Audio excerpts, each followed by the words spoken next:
ஒரு கூட்டுக்குள்ள ராணி வந்து 3 வருஷம் உயிரோட இருப்பாங்க, வேலைக்காரர்கள் 2 மாசம் தான் உயிரோட இருப்பாங்க. வேலைக்கார தேனீக்கள் எல்லாம் 2 மாசத்துக்கு அப்புறம் இறந்துருவாங்க.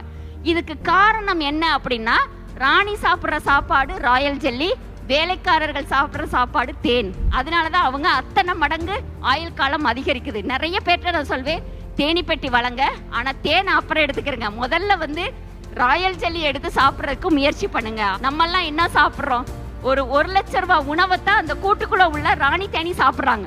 அவங்க சாப்பிட்ற சாப்பாட்டோட விலை 1 லட்சம். ராயல் ஜெல்லி அரச கூழ் பேரு, அரசர்கள் சாப்பிட்ட ஒரு கூழ்.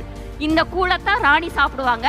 தேன் எடுக்கிறது தேனியோட குடும்பத்தை புடுங்கி எடுக்கிறது இல்ல, 2 பெட்டி கொடுத்துருவோம். அதுல கீழே உள்ள குடும்பத்தை நம்ம தொடுறதே கிடையாது. அது அவங்களுக்குரிய சாப்பாடு. அங்க எல்லாமே அவங்க குடும்பம் அங்கேதான் இருப்பாங்க. தேவைக்கு அதிகமா எப்ப உனக்கு தேன் இருக்கோ அப்ப நீ மேற்பெட்டியில சேர்த்து வை, நாங்க எடுத்துக்கிறோம்னு சொல்லி மேல எப்ப சேகரம் ஆகுதோ